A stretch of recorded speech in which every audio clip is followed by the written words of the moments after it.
আমি পথ সৃষ্টি কৰি হলেও আমি 2 লাখ নিযুক্তিৰ সংখ্যাত আমি উপনীত হ'ব খুজিছো নিযুত মইনা নিযুত বাবু জীৱন প্ৰেৰণা যিমানবিলাক ৰাজ্য চৰকাৰৰ সুলভ মূল্যত চাউল চেনি দালিৰ যোগান যিমানবিলাক আমাৰ আঁচনি আছিল পূৰ্ণাংগ বাজেট দাখিল নকৰাৰ কাৰণে এই আঁচনিবোৰ যোৱা এমাহ বা 2 মাহত ৰূপায়ণ হোৱা নাছিল আগষ্ট মাহৰ পৰা এই সকলো আঁচনি ৰূপায়ণৰ আমি আমাৰ প্ৰতিশ্ৰুতি দোহাৰিছো আপোনালোকে জানি নিশ্চিতভাৱে সুখী হ'ব যে বৰ্তমানলৈকে 1,15,000 নিযুক্তিৰ আমি সংখ্যা পাব পাৰিছো কিন্তু ইয়াক আমি 2 লাখলৈকে লৈ যাব খুজিছো আৰু তাৰ কাৰণে আজি বাজেটত স্পষ্টভাৱে কোৱা হৈছে যে আমি স্বাস্থ্য শিক্ষা আৰু আমাৰ ৰাজহ উপাৰ্জনকাৰী বিভাগসমূহত আমি পথ সৃষ্টি কৰি হলেও অসমে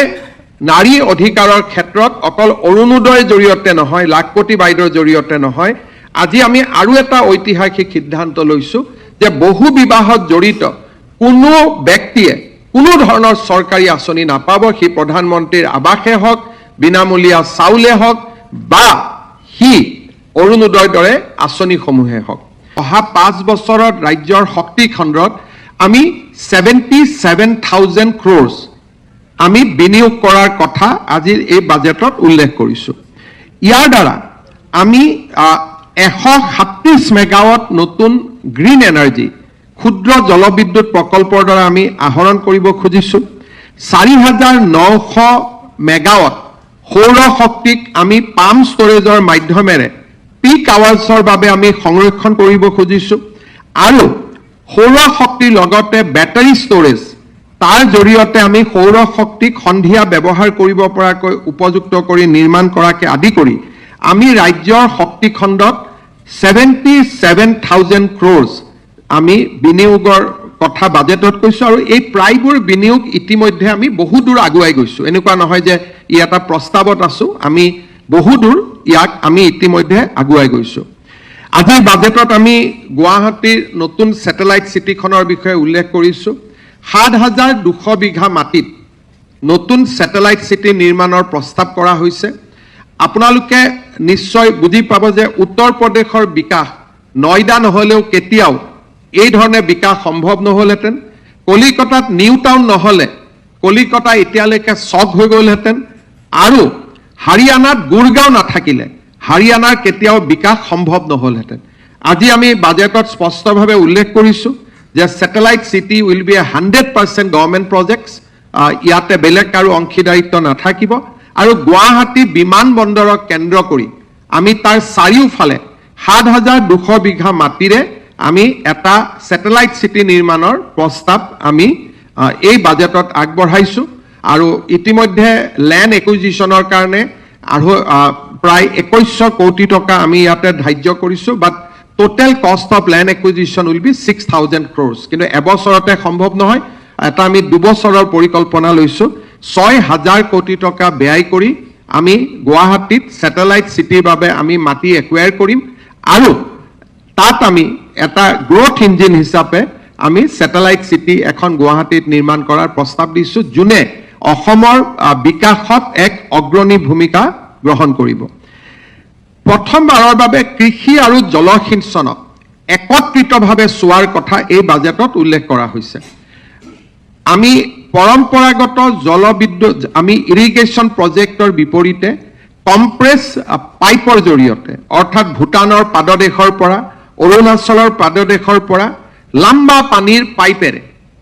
যিটোৱে নেকি 100 কিলোমিটাৰ পানীৰ পাইপ যেনেকৈ আমি বহাওঁ তেনেকৈ ইৰিগেশ্যন পাইপ নিৰ্মাণ কৰি আমি পানী কৃষকলৈকে লৈ যোৱাৰ কথা কৈছো এণ্ড নেক্সট 5 ইয়াৰ্ছ আমি জলসিঞ্চনৰ কাৰণে থ্ৰু কম্প্ৰেছড পাইপ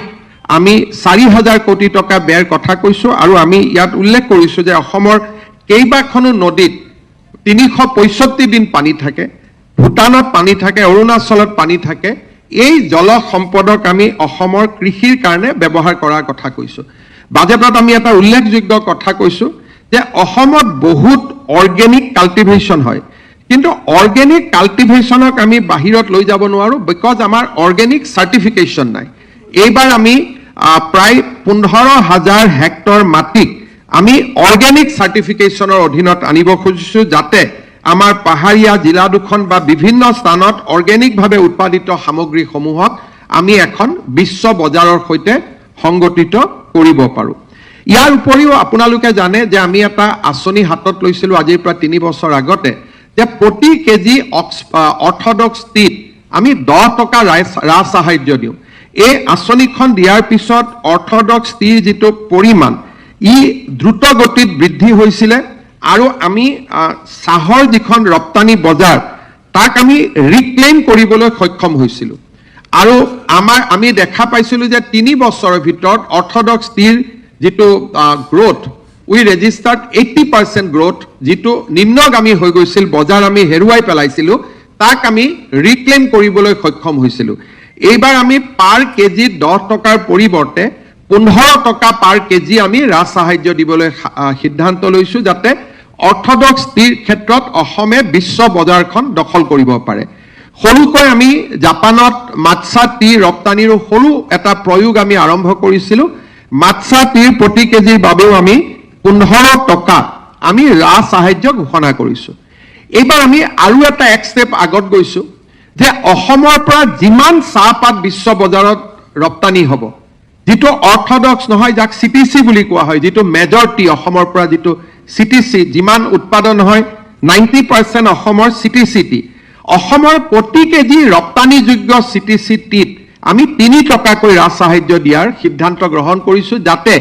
অসমে ৰপ্তানিৰ বা বিশ্ব বজাৰখন পুনৰ এবাৰ দখল কৰিব পাৰে। স্বাস্থ্য বিভাগৰ ক্ষেত্ৰত এইবাৰ আমি এটা ভাৰতৰ কোনো ৰাজ্যই আজিলৈকে চিন্তা কৰিব নোৱাৰা আমি এটা সুদূৰ প্ৰসাৰী চিন্তাৰ ইয়াত আমি এটা বীজ ৰোপণ কৰিছোঁ। আপোনালোকে জানে যে অসমত বৰ্তমান প্ৰতি বছৰে আমি 2000 ডক্টৰ উৎপাদন কৰাৰ আমাৰ ক্ষমতা আছে, কিন্তু বৰ্তমান আমি 1200 ডক্টৰ উৎপাদন কৰোঁ। প্ৰতি বছৰে এখন মেডিকেল কলেজৰ পৰা 5 বছৰ পূৰণ হয় আৰু নতুনকৈ 100 জন আৰম্ভ হয়। By 2030, Assam will produce 2,300 doctors annually produced, and intake will go to 3,000. কিন্তু এডমিশ্যন ল'লেতো ডক্টৰ নহয়, মাজত 5 বছৰ লাগে। 3,000 পঢ়িব আৰু 2300 জন ডক্টৰ উৎপাদন হ'ব। এই বৃহৎ যিটো ফ'ৰ্চ চৰকাৰ বা নাৰ্ছিং হোমত চাকৰি দি এই ডক্টৰসকলক আপুনি কেতিয়াও সংস্থাপন দিব নোৱাৰে, কাৰণ বছৰত যদি 2000 ডক্টৰ উৎপন্ন হয়, 5 বছৰত 10,000 ডক্টৰ উৎপাদন হ'ব। তেওঁলোকৰ কাৰণে ইমান নাৰ্ছিং হোমো নাই, ইমান গভৰ্ণমেণ্ট হস্পিটালো নাই। সেইকাৰণে এইবাৰ আমি ৰাজ্যৰ স্বাস্থ্য কেন্দ্ৰক এটা নতুন গতি প্ৰদান কৰি আমি বাজেটত ঘোষণা কৰিছোঁ যে আমি প্ৰতিটো চাব চেণ্টাৰত এজনকৈ ডক্টৰ দিম। চাব চেণ্টাৰত ANM নাৰ্ছ থাকে, কিন্তু আমি সংকল্প লৈছোঁ যে ANM নাৰ্ছ নহয়, এইবাৰ স্বাস্থ্য খণ্ডত আমি 21জনকৈ চাব চেণ্টাৰত ডক্টৰ দিয়াৰ বাবে আমি ব্যৱস্থা কৰিম। আৰু 2 লাখ নিযুক্তিৰ 33,000 পোষ্ট আমি হেল্থ ডিপাৰ্টমেণ্টত ক্ৰিয়েট কৰাৰ কথা কৈছোঁ, যিটো ইট ইজ এ ৰিভলিউশ্যন। আমি NHMA অসমত স্বাস্থ্য কেন্দ্ৰৰ প্ৰথম বিপ্লৱৰ সূচনা কৰিছিলোঁ, মেডিকেল কলেজ নিৰ্মাণেৰে দ্বিতীয় বিপ্লৱৰ সূচনা কৰিছিলোঁ। Now we are moving towards another revolution point 3 বুলি আমি ক'ব লাগিব, যে আমাৰ স্বাস্থ্য খণ্ডত আমি প্ৰতিটো চাব চেণ্টাৰতে এজনকৈ ডক্টৰ অৰ্থাৎ 4,000 ডক্টৰ,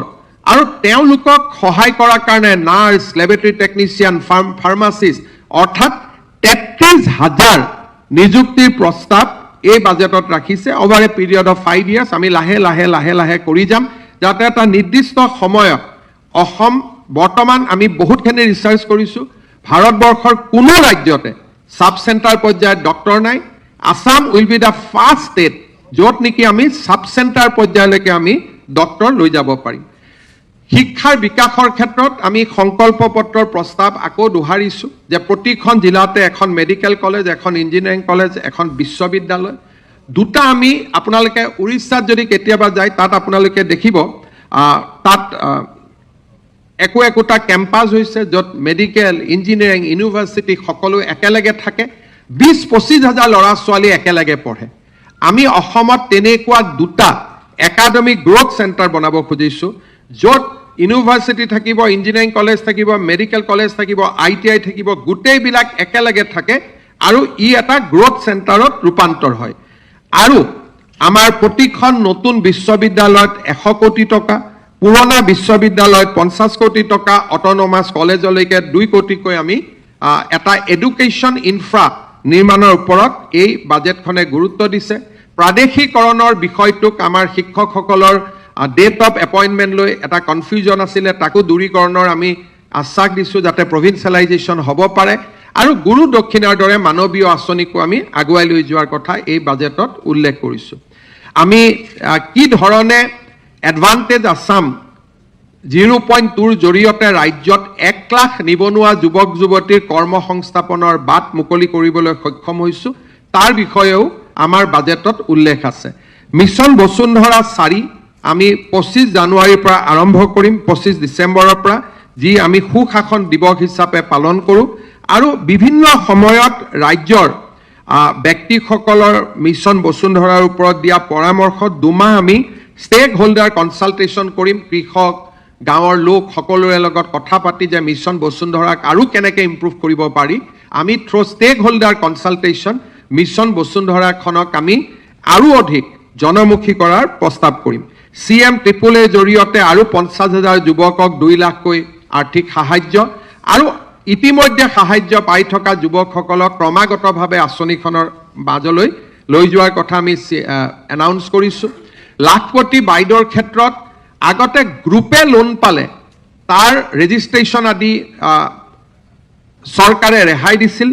এইবাৰ আমি উল্লেখ কৰিছোঁ গ্ৰুপ নহয়, ইণ্ডিভিজুৱেল বাবেও যদি কোনোবা আই মাতৃয়ে লাখপতি বাইদেৱে বেংকৰ পৰা লোন পায়, আমি ষ্টাম্প ডিউটি আদি সম্পূৰ্ণ ৰেহাই দিম। আৰু 9 লাখ লাখপতি বাইদেৱে লোন পাব যাতে পাৰে তাৰ কাৰণে আমি ক্ৰেডিট গ্যাৰেণ্টি